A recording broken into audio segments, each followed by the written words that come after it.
Everyone, we actually started off a really good conversation off the air, and so I thought let's go live and we'll continue the conversation on the air. But I'm glad to have Art T Bear here with me as my guest. Welcome, Art.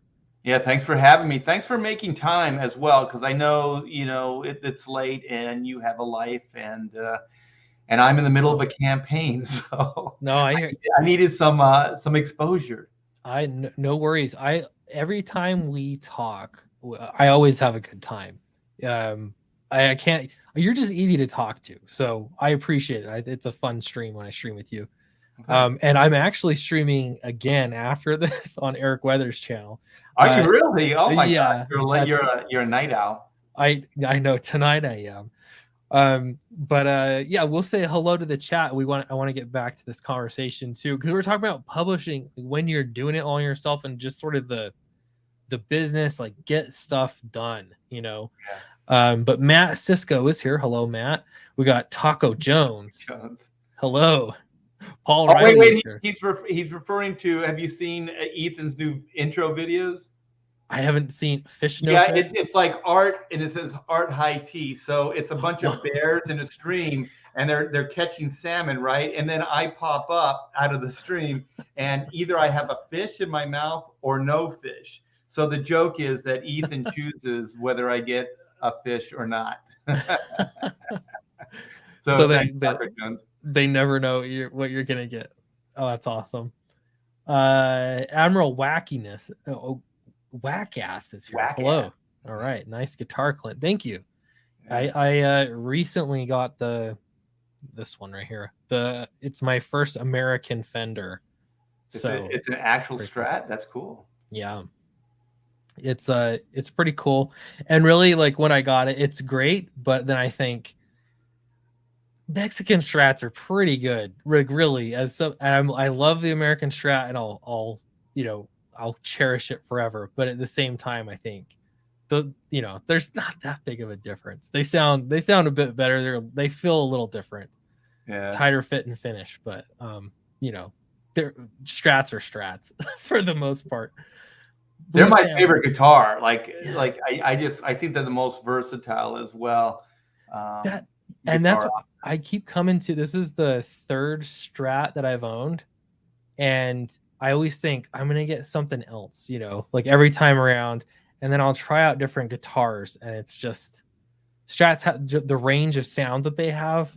Yes. They're Yeah. comfortable to play. It's like you can't go They wrong. can they can be meaty sound, they can be wiry sound, they can be tinny sound, they can be all kinds of stuff. And then you have the option with the whammy bar and stuff.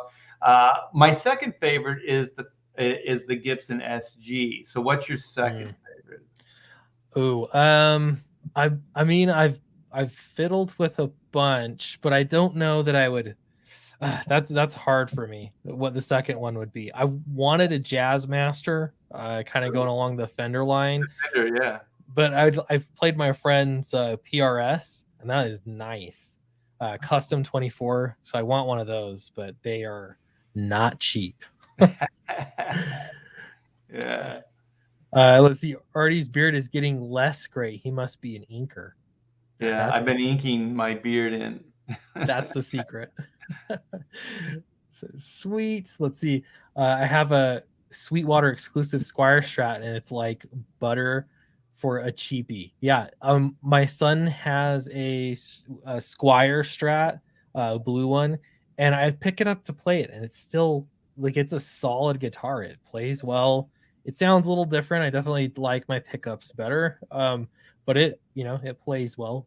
What's a Um, Squire Strat? Is it just a smaller? it's the same size, but it's a beginner guitar. I think they're made in Korea. I could be wrong, maybe China or something. They're made out of the country, but they have all the components. The body's a little thinner. It's still technically owned by Fender. And then there's just all these like minor differences. You can tell the hardware is just cheaper. Okay. But I mean, for the most part, there's just like a machined hunk of wood. You know what I mean? Like it plays pretty well the same. The neck's not quite as nice. When I lived in California, there was the Fender Museum, and they had a stage in the back. And my daughter used to play in local bands, and I remember that she was up there on that Fender stage with her band, and I was the proud dad. I was like, yeah, this is cool. And I remember we saw Paul Rogers there. Like there was a bunch of like top acts, and yeah, like the Fender was Orange County guitar. You know, it was basically created there. Yeah. Yeah, I think part of it is just the history of Fenders. I just love it. I just think maybe I should get a more modern guitar, but I can't. I have to. I don't know. I just like Strats. Very cool. So we were talking, and I'm gonna let's do this first. Let's share a screen here, if I can. No, come on, computer, you're killing me. There we go. We got the drumsticks out too. We'll share these are the little ones. These are the ones I bought for my daughter. So these are the tiny ones. Yeah, they're a little harder to twirl. Oh yeah, my brother plays the drums, and he has these metal drumsticks with nylon tips, and they're so loud. It's like insane how loud they will also destroy your cymbals. I tried the metal ones one time. They will destroy your cymbals. Yeah, I'm like, it's definitely for show. I think it's you'll destroy your kit with those things. Maybe not a good idea.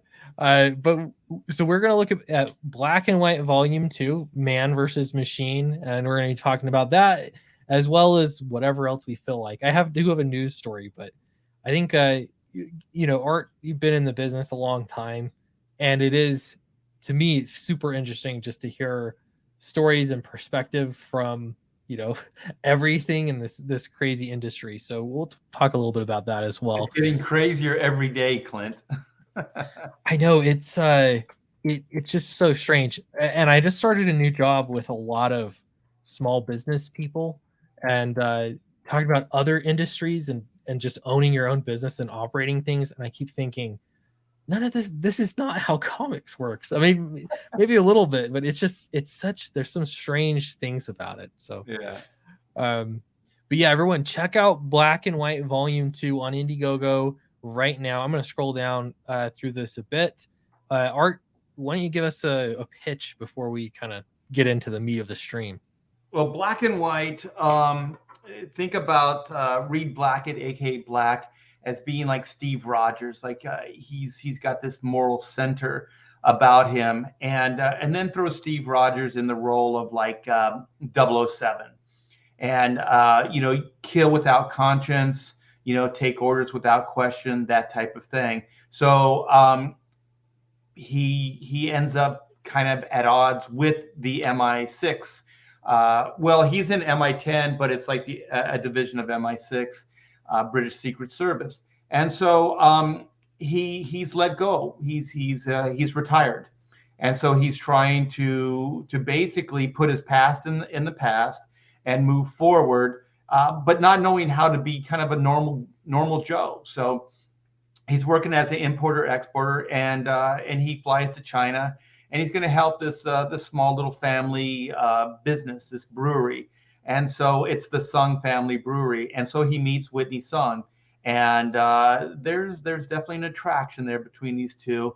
And then shortly before anything can really happen between the two, her past comes back to wreak havoc on her. So there was a person from her past that thought was gone, who comes back and basically wants to reclaim her and finish off the family.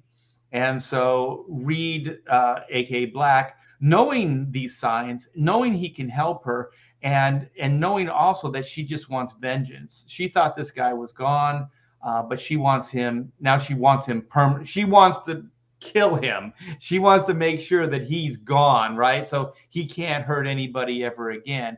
And so then Reed knows what that feels like, to have that kind of guilt on your conscience, what it feels to take a life, all those things. So he thinks he knows her. He thinks he can save her. He can help her by arming her. So he puts her in armor. He gives her a weapon, and then gives her a kind of a mission statement of how to do this. So the idea is a new form of justice, a black and white form of justice. So he thinks she agrees with him, but then they go on the mission, and then you realize she was just using him to basically get this power and to kill her enemy. And so then what she does by the end of issue 1 is she destroys the whole mission and pretty much gets everybody hurt, maybe even killed. So we don't know by the end of issue 1. So issue 2 takes up from there. So the big question of issue 2 is, will they be able to put their differences aside? Will they be able to move forward as this black and white team? Was Reed Blackett completely wrong by trusting this woman that seems like she just wants blood? She just wants vengeance. She wants this person destroyed. No matter whatever it does to her, she doesn't seem to care. So how do you help somebody that doesn't seem to be able to help themselves? That type of thing. So that's how we enter into this issue, volume 2, which is the conclusion of their origin story. Very cool. And I gotta say, Black and White's one of those books that to me it's iconic, with the character design especially. It's one of those ones when I first started looking into Comicsgate, it feels like a long time ago. It was 3 years. And then I look at these, looked at the campaigns. That was one that stood out to me, and I remembered. It just, to me, it's iconic. The covers that I saw, the title along with the character design, it immediately makes sense. So I really dig that. Yeah. So check it out. I'm going to post the link in the description, it's in the description as well, but I'm posting it in the chat as well. If you are a moderator, don't feel ashamed to be spamming that link. That's really helpful. So we're 4 days out. So anything you guys can do, I would appreciate it. So we're 4 days away from this thing, closing down. Well, we're going to roll it over into another 30. So I shouldn't say it that way, but we definitely, want to try to get as close to that 60K, if not 60K, by the end of the first half of the campaign. Because I think that it puts us in a good position, to go into the next, next half, maybe another 10, another 20, but it's definitely going to help. As well as I do, Clint, the more money you make, the more time you can put into these things, the more money you can put back into the book, all that stuff. So I assure you guys, none of this is gonna go into my pocket. It's all going back into the book, or just buying me time essentially to do the book and to do the best job I can. Yeah, it's one thing I came to realize a lot is that when you do well on a campaign, it enables you to continue to make more books too in the future. You know what I mean? With some, not just confidence, but it gives you the finances to get things started as well. So definitely it is a big deal. It matters. So if you haven't backed Black and White, it's a great night to do it. We'll call it the Sweet Cast Surge. I think we're going to be calling it. So help support Black and White and your boy Art T. Bear. Yeah, thank you so much. Yeah, and thanks to everybody who's backed it so far and supported it. We are nothing. I know Clint does crowdfunding. He puts out indie books as well, but we are nothing without you guys, because without the finance, without you guys, the producers, so without that financing, we can't do this. It's that simple. And without, I hate reality. That's the thing I hate. And so I can dream up a storm. I can dream huge, but what I end up having to do every day, and I know you do the same thing, Clint, is I have to keep scaling down. Because there's a thing called reality, and it's usually money. So money usually stops you from going as far as you'd like to. Yeah, absolutely. It's like you gotta sort of keep it. You gotta pace yourself. With how things how the money comes, but But this is a great start, I guess. So we can call it a start. First half, you're at 666 backers. Somebody's got to change that. Yeah, that's kind of scary. Yeah. For the sake of everything pure, we need to change that. So get in there and back it. Exercise this campaign, you guys. We need an exorcist in the form of a backer. That is right. Okay, so we were talking a little bit before the stream about this crazy business that is the comic book industry, and we kind of got on the topic of, I guess, reliability, maybe that we could call it that, but getting hired as an inker, or I mean, as anything, but just from your perspective, you've done a lot of inking. Getting hired, you get a page rate, getting the work done. Tell me, I'm curious, like how many people couldn't hack it? You know what I mean? And how just getting the work done gave you a career. Well, even as a musician, I'm sure you've seen people like that. There are people that are so talented. I mean, beyond even like they're just natural abilities, like beyond any kind of comprehension. Like you can't figure it out. Like, how can you do this? And you make it look so effortlessly. Like people say, oh, Art, you're a natural. No, I worked my ass off. So if I make it look easy, it's just because I've done it over and over and over again. But usually those people are also the people that aren't reliable. They're like you see them, it's like you can play a guitar like I've never heard before, but you just can't make it to the gig. You know what I mean? Like when you're in the garage bands and stuff like that, how many actually musicians stay in the band versus how many different guitar players have you had? How many different singers, drummers, the whole 9 yards? Well, comics is the same way, where, you have people that are just incredibly gifted. And so you're just thinking like, oh, this guy's so good, I want to work with him. And then you find out that they're just flaky. They just can't get the job done. And so that becomes problematic because there is reality. Once again, you have to get it done. There's a thing called finishing the project. And so I think like when I worked for Marvel and DC and Image Comics and stuff like that, when I would get hired, there would always be like certain criteria. There would be like a page rate that would be agreed upon. There would be how much work, and then there would be a deadline. And so there would be those three things that would be agreed upon. And then I would always say also, so if they said it was 30 days, I would ask the next question: when will I get a script?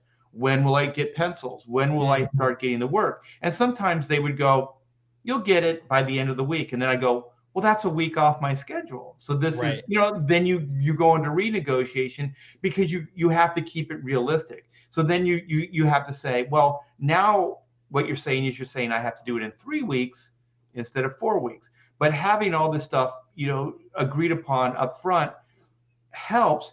But also, like if I was to flake out or they were to change the deal, then it's monumental. It becomes problematic because if they go, you had 3 weeks, we agreed upon it, but now 2 weeks, then you're like, well, if I want to keep the work, I now have to do it in 2 weeks, which is usually what I would do, because if I was working on a book, I didn't want to give up one single page to anybody else, because you get very territorial with your book, your title. Yeah. So you don't want to give up a page because you don't want somebody potentially to come in and show you up on your own book, especially if they have more time on that 1 or 2 pages that they're doing fill-in on, and you had to get it done. You had to get the bulk done in the same amount of time or whatever it is.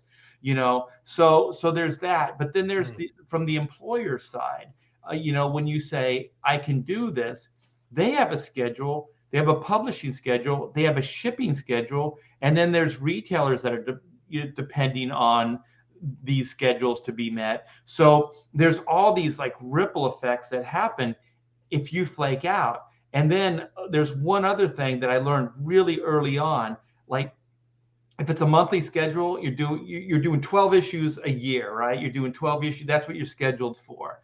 And so let's just say, you have a 30-day, every 30 days you deliver 22 pages. So if you go a day or two over that schedule, that's a day or two off the next schedule, right? And so if you go a day over in that schedule, now you're 3 days. You know what I mean? So it keeps compounding. And so then by the end of the year, you might have just screwed yourself out of an issue. You know what I mean? Right. So that 12 issues, now you only have 11 issues.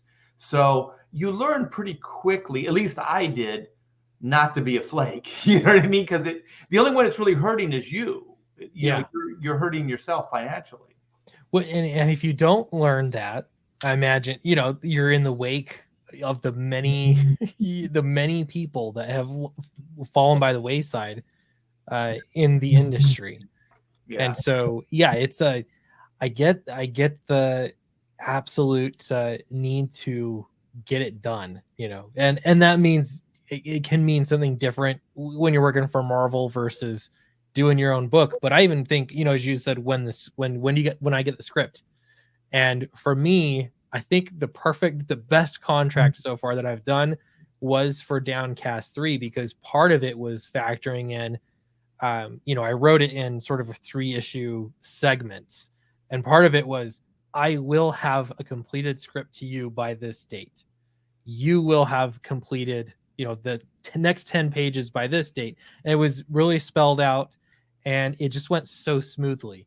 And I get, like, a contract doesn't necessarily fix every problem that can arise, but I think the biggest thing that it can do is just expectations, and again, for myself as well, like just setting deadlines, even like, this is when I'm going to pre-press, this is, all of that, which I guess would fall under a schedule, not necessarily a contract. Well, the good thing about a contract is if it's written down, it's also a document that you can go back on. So if somebody says, no, that's not what you said, they say, well, it is what I said, because it's written down here and you signed it. You know what I mean? So that's what I think is the best part about a contract.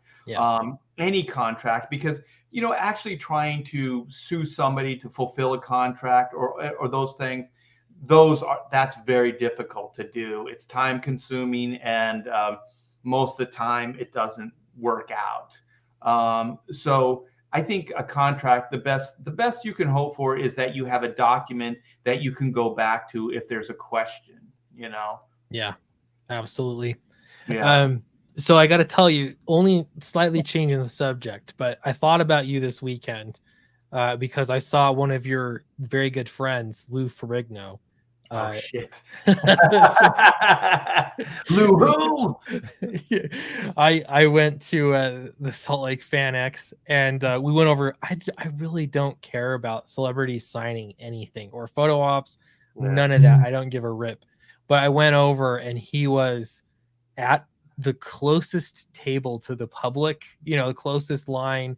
And it was hilarious because they had all these signs, no photographs, but they also had this giant statue of the Hulk that was literally right next to him that you could take pictures of. Yeah. So it was like, it's just it's such an existence to me. And whatever, I mean, like, do what you got to do to pay the bills. But it's just so funny to me. I don't think I would want to live that way, where you are just living off of photo ops. Right. And he will flip out, man. He hates picture pirates. I remember sometimes I hang out with a rough crowd, I guess.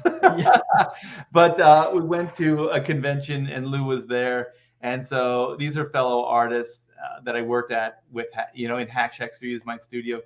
And so there was like 4 or 5 of us. So there were 2 or 3 that ran like it wasn't interference, but what do you call that, where you try to sidetrack somebody so they're not paying attention, right? Like a keeper or something, or minder. Yeah, I don't know. So they're over there and they're trying to get Lou's attention to go over there. Yeah. So then my friend who really wanted to picture pirate with Lou Ferrigno jumps in next to Lou, kind of mirrors his, because he was yelling at those guys like, you guys, get out of here or whatever. And so then he picks a camera, he snaps the picture, my other friend ditches, he gets out of there. And so he picture pirated Lou Ferrigno, and I still remember that. It was beautiful, and Lou did kind of lose it. He started, but then he calmed down and everything. He absolutely hates that, man. And I think, my friends are the kind of guys that, the more you make a fuss about it, the more they're, going to want to do it, that type of thing, Oh yeah. So they just had to give Lou some crap. So is that the statue? Yeah, this is the statue, and I'm sure he'd be happy about this, but I said, so there he is right there. That's all I had, but it was just to say, hey, here's the Hulk and there's the Hulk, and you can see like the public is all just here and back here. Right. And this was supposed to be sort of off, the photo op section, and he's on the very nearest table right next to the Hulk. I mean, this kid's getting his picture taken right here. So it's just, I don't know how you could possibly avoid it. Yeah. I did that. Good Morning Austin. I think that's what you're referring to. I did a live stream where I talk about Lou, and so the thing is, what I found absolutely bizarre is that when I was on the show, I drew, while the show was going on, I drew an image of the Hulk. And so then he starts referring to the Hulk as being him, like, I'm the Hulk. I created the Hulk. Like, he's got this ownership of the Hulk. And I wasn't gonna, like, on the show say anything, but I was just like, dude, you're kind of delusional, dude. You actually think you're the Hulk. The Hulk predates you. I mean, that's Jack Kirby and Stan Lee. You're playing a character that they created. And just one of the many people that played the character, Right. But and again, it's like, make a living, like, that's fine. But I don't think I would be content like that. So anyway, yeah, exactly. I don't know. It's like, I just rather make a career change or something, like, it seems like there's got to be something out there. Anyway, I had to show you that, though. So I do have a news story. It's interesting because it's a heist. It's more interesting because it's a comic book heist. Right. But this is real. So FSU confirms theft of nearly 5,000 rare comics, science fiction digests from Stasier. So Stasier, is that how you say it? This is apparently wasn't their collection, but they were housing it or showing it or something. And somebody actually went in the year 2021 and stole from an art museum. I can't believe that this still happens, but it happened. So, and they were comic books, it wasn't like a Van Gogh or something like that, Exactly. There was no, what was the last heist that I had heard about? I watched, there's a documentary on it, but they stole the Sea of Galilee. I think that was the big painting that was a Rembrandt, right? And that painting's got to be, I mean, it's priceless, but it's got to be worth so much. And then here we are. Here's a list of comic books. So if you see any of these on eBay, it's going to be a little sus, as my son would say. Yes. So it looks like a few. I have to back up. Do they say how they did the heist? Like how they got away with it? That's what I'm unsure of. They didn't actually say. They said sometime. So clearly they didn't actually know when the books left.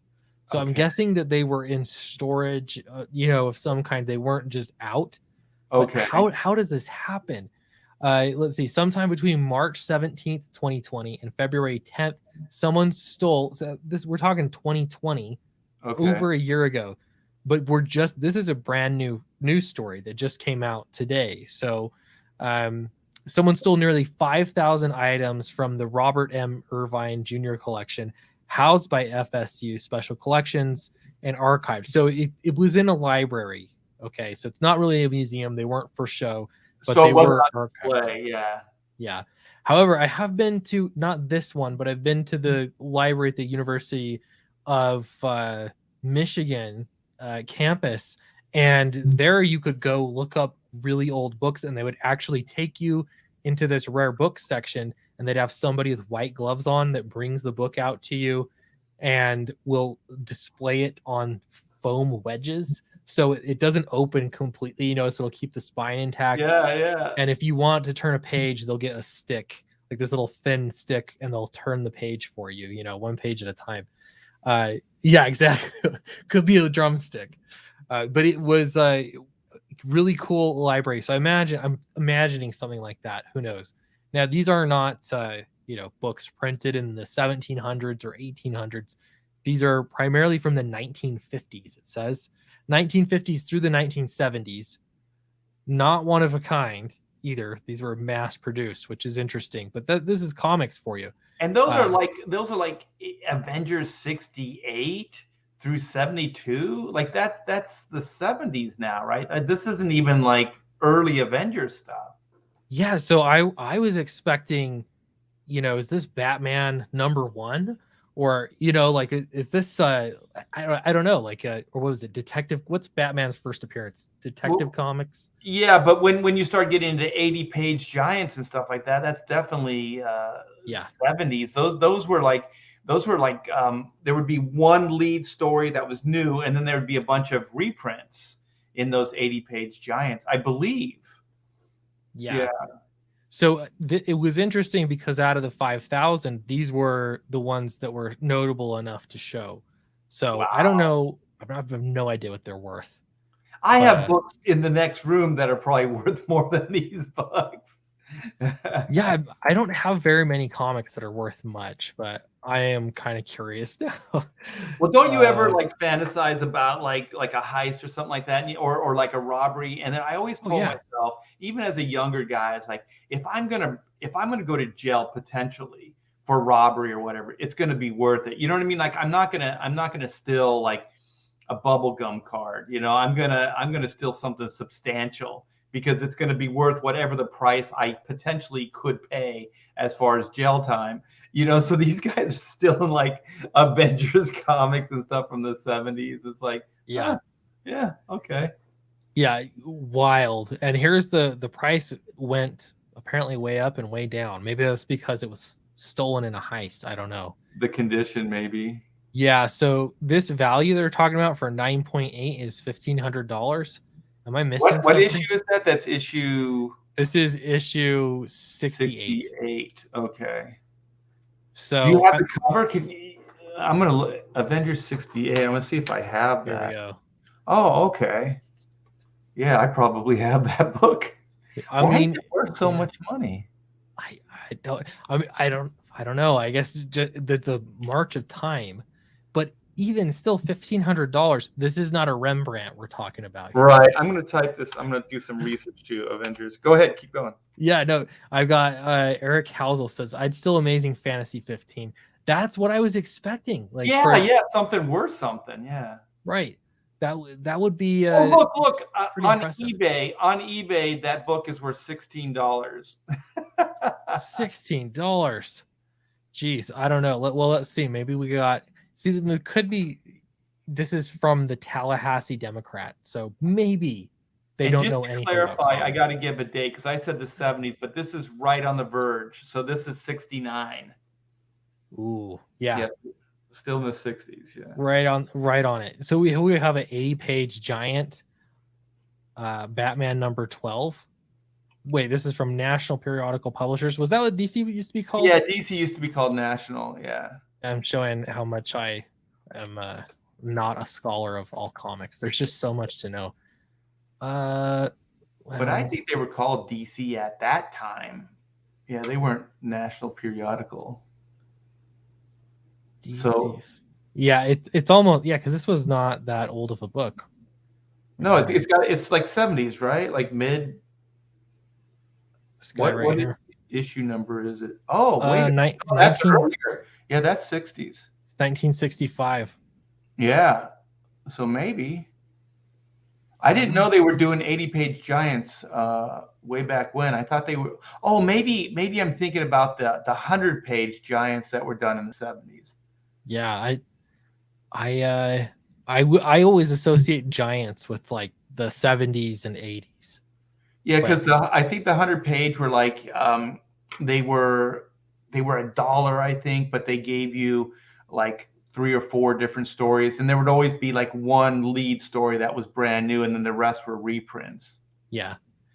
Yeah, Christian Nomad makes a good point here. The 5,000 comics are worth $100 average per issue, would be like 500K. Yeah, absolutely right. And if their average was like between 500 to 1,500, like we saw, the first issue we looked at, I mean, that's going to add up. They're probably averaging more like 1,000 a piece, something like that. So Yeah. could be an awful lot of money. So that's what would be hilarious though? It's if it, like we're thinking of this elaborate heist and all this other stuff. Yeah. What if it was just some guy, that was the janitor, and he knows his kid would love these comic books, and just saw them sitting there on a counter, and just like, I'm gonna bring these home to my kid. He's like, they're gonna throw these out anyway. Right. It's just comic books. These don't last. Yeah. How many moms out there have done that over time? Maybe that was it. Somebody's mom showed up, saw these comic books, and just threw them out. Just threw them out. Yeah. Could be. Let's see. Those tiny tomes cost about 15 cents when they were popular by young readers. Let's see. The Post said the collection, part of the FSU Special Collections and Archive repository, was stored at Strozier. I don't know how to say that, but was not on display. So it was just stored there. The university first made the theft public by notifying the Antiquarian Booksellers Association of America. The association was founded in 1949 to promote interest in rare antiquarian books. Okay. So what? Let's see. Here we go. The thing is, like, I'm not inviting anybody to break into my house, but I have books that are worth way more than that. I mean, maybe the heist isn't as exciting if it's not stored in some kind of public library. Right. Because when you first said it, I was like thinking like it was on a showroom, like it was out there on display, and then somebody was like trip the alarm or whatever, or you have some kind of like Tom Cruise coming down from the ceiling on a bungee cord. That's how I would do it. If you're gonna steal something from a library or museum, you've got to make it good. Yeah. Yeah. Let's see. Here's the quote here. We really want to get these items back. What are the chances you think that they're going to get them back? I think not. It's not going to happen, especially because they're not one of a kind.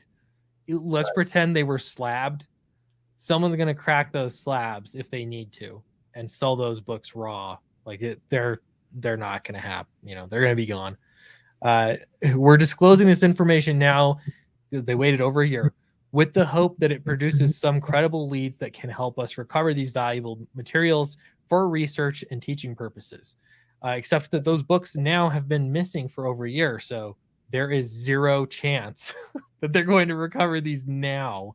Hey, Clint, I just had a question. Okay, what if they were talking about like Downcast or Fatal? Like, we have to get these books back, and they're talking about your books. Jeez. That'd be awesome though. When I even just look on eBay, like I think it started with Kyung Lee, Battle Mated Knucklebomb. He was looking at his book on eBay like after the campaign was fulfilled and everything, and it was so interesting to see the prices being higher than what they were sold. You know what I mean? So many books. I've got that foil or the what is it? Chromium Salamandroid cover. That thing's worth at least $100 right now. It's been a while since I checked, but it's just kind of crazy to see the prices on some of these books really going up from humble crowdfunded beginnings. Yeah, but it would just crack me up if that lady in that picture, I guess that was the one that was they were talking to, and she's like saying, we really need to get the black and white books back. We have volume 1 and we have volume 2. We have Downcast 1 and 2, and we have Fatal. We must get these books back for educational and teaching purposes. The kids cannot go without these comic books. That is wild. But when you think about it too, all those books were just 15-cent throwaway, whatever people turned their, but now they're for education and teaching purposes. They're historical. Yeah, these Right. are landmarks. These are historical. These should be in a museum. Yeah, yeah. Yeah, if you get old enough, that's all it takes, right? Yeah, yeah.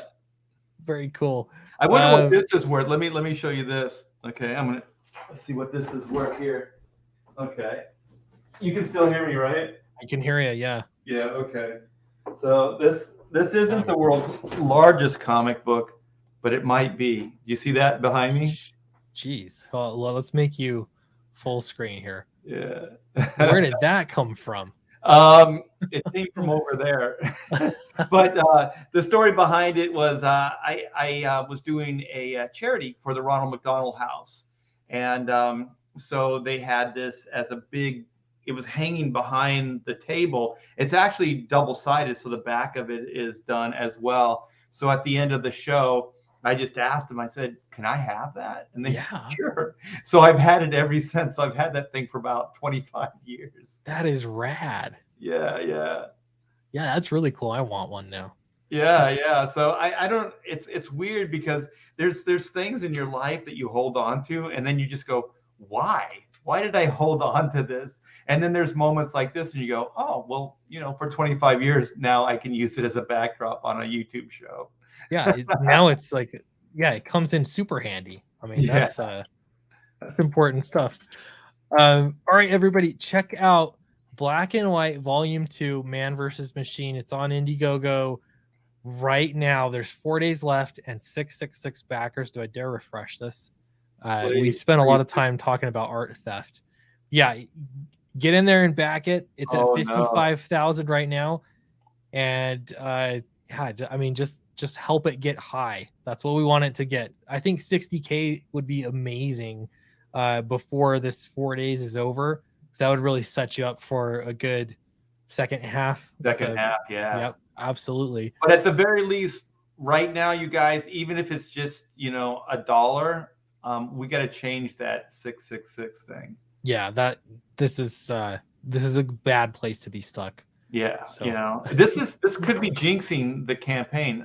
I dare I say it? Maybe I shouldn't have said it out loud, but I was thinking it. So were you, Clint? I know you were. Yeah, that's the thing, is we need a hero. It becomes that much more important. Yeah, you know what? Clint and I are holding out for a hero till the end of the night. That's right. Eric Housel has a great question that this might be pertinent. Ooh, where can we get Volume 1? All right. Well, scroll down. Keep going. Keep going. Keep going. Not that one. Not the Kenneth Rockefort cover. It should be the next. No, it's the next one after this. Boom, baby. There's issue 1. Right here in the black and white gem. No, there you go. The artwork. I'm looking at the artwork on the left-hand side. Oh, so right here. No, go one more down. Sorry, I got it. I got you now. Right here. There it is. Yeah, that's the cover to Volume 1. This is the second printing. We completely sold out of the first printing. So there are tiers where you can do the combos, where you can get Volume 1, Volume 2, and there's also ones where you can get all the books for this campaign in tiers. So Eric, we are holding out for a hero indeed. Yeah, Blue Samurai Zero will be your hero. Now it's a race. Oh yeah. We could have 2 heroes. We could have multiple. We could have a super team tonight. If it gets to 777, it's that much better. Honestly. Yeah. We could actually have a super team that we're forging right now on your live stream, Clint. That's right. Multiple heroes. Multiple ones, and there are tiers. Yeah, I saw several that said Volume 1, or a couple at least. Maybe I'm overthinking it, but yeah, there you go. Black and White Volume 1, second printing. This is just Volume 1 though, so you're gonna want to make sure to get both. There you go. Volume 2 / Volume 1, second print. So that gets you everything, or yeah, that'll hook you up for $65. That's not bad at all.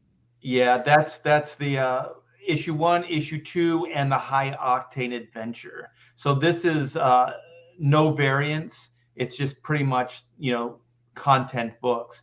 And then we have other combos that are like the variant covers and combos with with other things. Yeah, very cool. Yeah, and these are no joke. I've got Black and White Volume 1, and it's a graphic novel. We're not talking floppy, you know.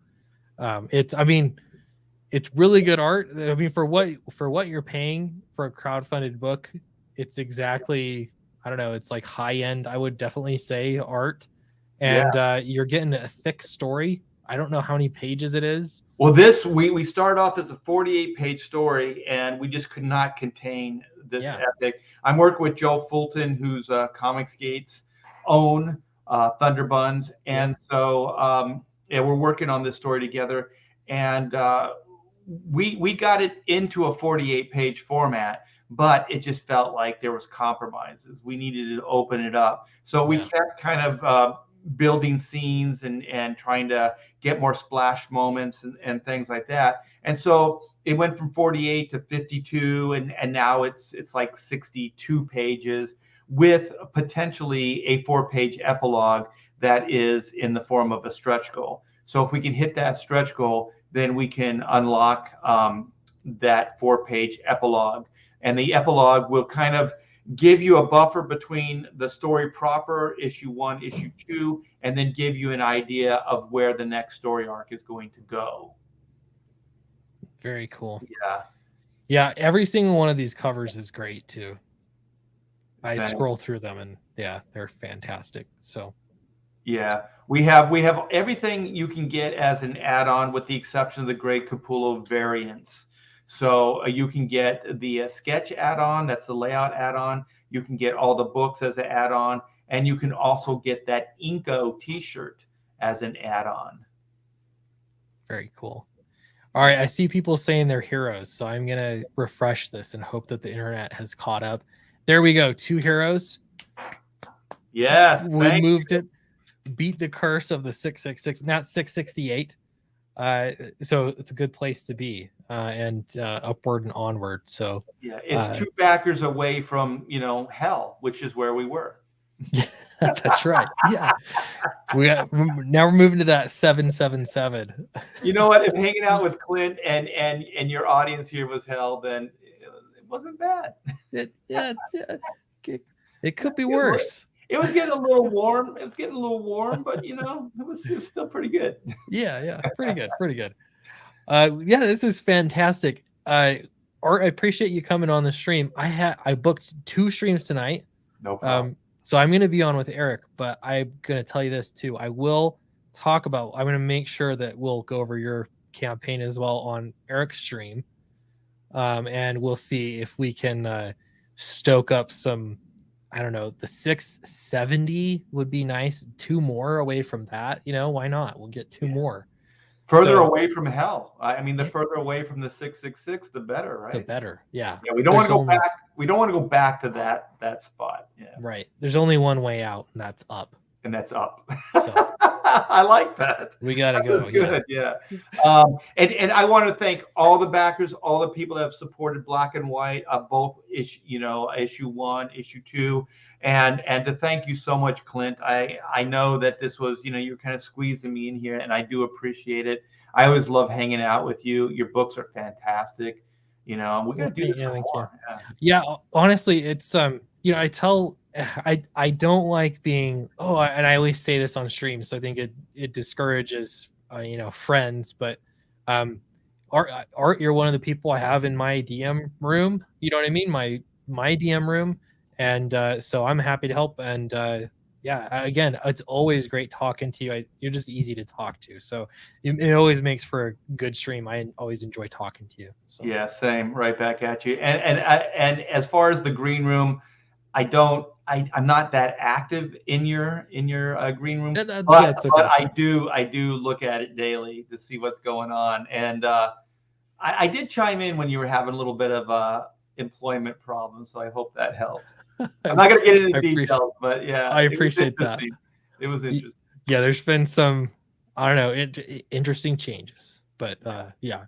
And not all changes are bad, so some changes are good. Yeah. Absolutely. Yeah, good changes. I think outlook on this year to come is going to be pretty good. So sweet yeah. Sweet cast. That's right. All right. Thanks, Art. Thank you, everybody, for watching. Go over right now to Eric Weathers' channel, and we'll continue the talk. We'll get to this. We'll get to Black and White Volume 2 there as well. Bye, everyone.